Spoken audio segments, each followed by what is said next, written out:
Assalamualaikum warahmatullahi wabarakatuh. Good day, everyone. I am Lady Trialdi in Basic Macroeconomics class.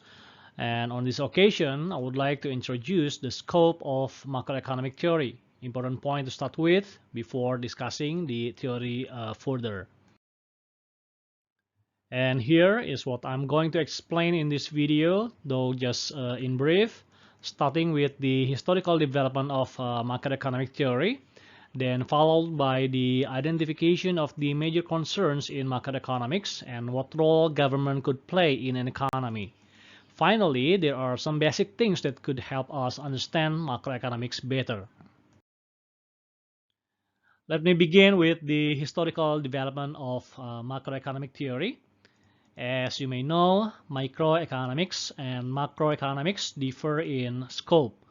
While micro is focusing on the behavior of individual decision making, macro is on the behavior of economic aggregates such as aggregate income, consumption, investment, and the overall price level.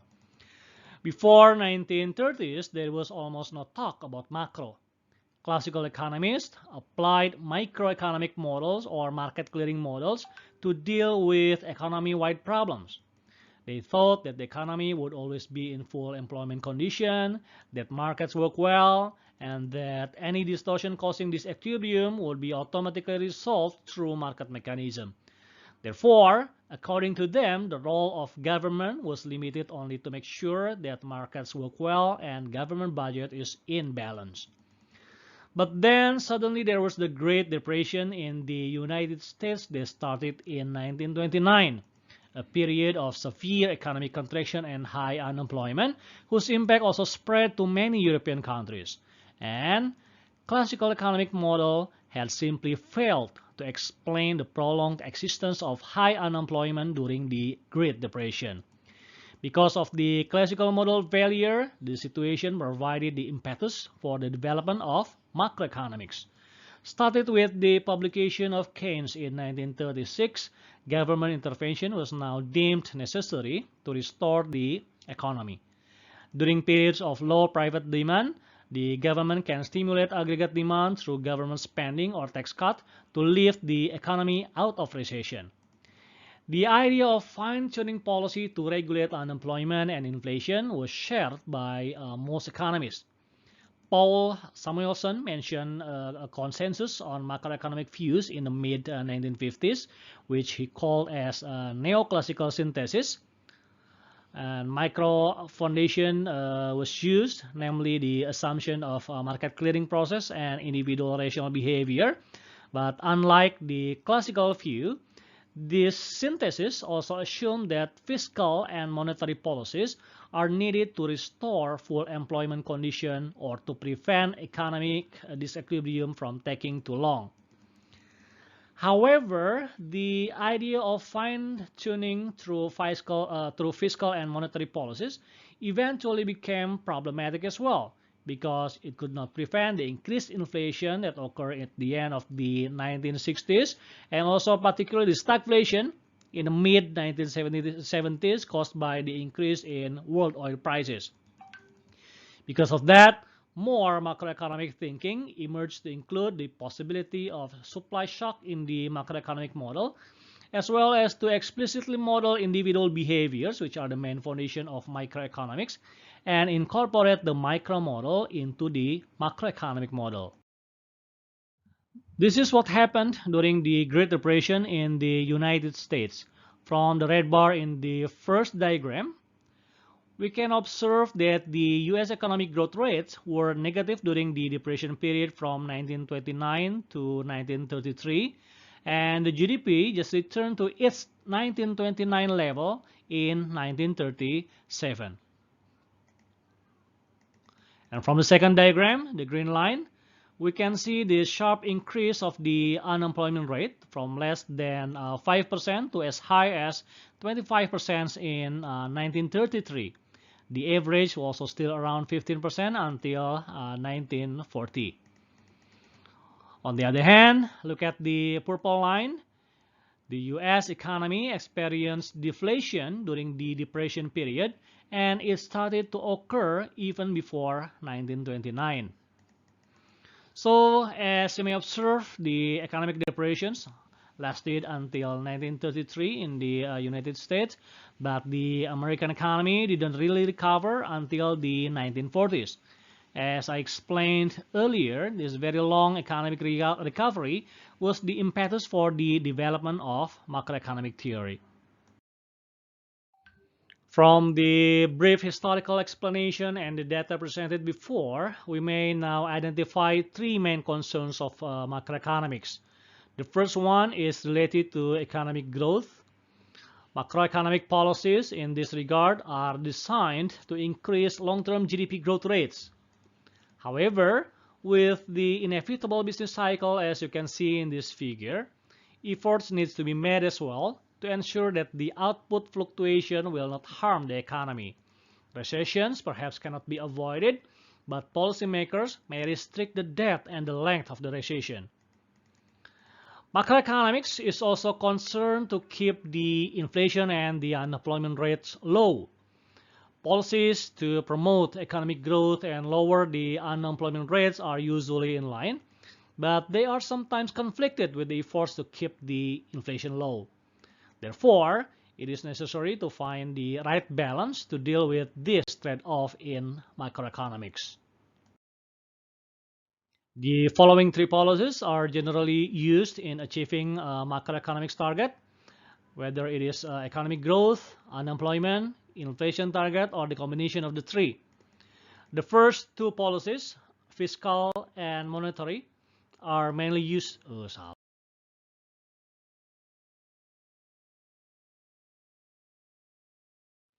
Okay, now let me tell you the basic things to learn before discussing macroeconomics further. First of all, to understand macroeconomics, it is necessary to understand the fundamentals in microeconomics. Macroeconomic behavior is the sum of all microeconomic decisions made by individual households and firms. Thus, it is difficult to understand the operation of macroeconomics without basic knowledge of microeconomics. Diagram like this is certainly familiar in microeconomics. And in macroeconomics, the demand and supply relationship is also very crucial. Macroeconomics has aggregate demand and aggregate supply instead of the ordinary demand and supply. And for sure, they are different and more complex. But how the market of AD and AS work to so much extent is so similar to demand and supply in microeconomics. Just like in ordinary demand and supply curves, there are factors as well affecting the slope of AD and AS curves. There are also factors causing the shift of both curves, and also market equilibrium prevails in the aggregate demand aggregate supply interaction, meaning that market clearing mechanism is there as well to restore the economy to its equilibrium position.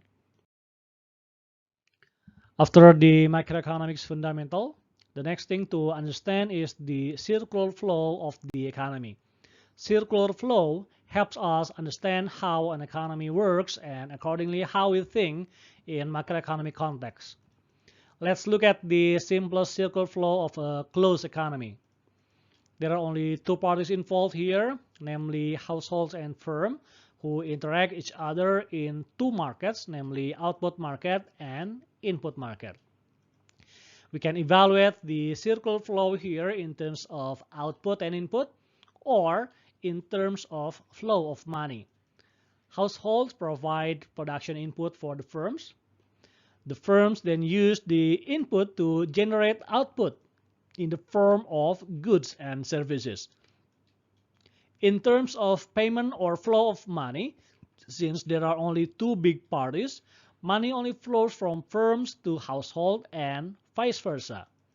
Expenditure for one party here automatically becomes income for the other party. Now let's focus our attention on the flow of money only. This is the previous closed economy circular flow. If we add another agent, government, and another market, financial market, we can see the following. Okay, the addition certainly affects the circular flow. After receiving income from their factors of production, households now pay taxes to the government. They can also save their money in the financial market in excess of their consumption. Firms here not only pay production factor fees, they can also invest and get investment funds from the financial market. The government, on the other hand, can purchase goods and services and employ production function from revenue it gets from households and firms or from funds borrowed in financial market. Similar to household and firms, government can actually save and purchase investment goods. From the circular flow, we can find that apart from the entry and exit of funds, the economy will have equilibrium in at least 3 markets. What happens in the 3 markets thus will be crucial in macroeconomic analysis. Yet we haven't added the influence of external economy and external market. Later we will see when the economy is made open, there will be a leak of funds out of the economy, and at the same time an injection of funds into the economy.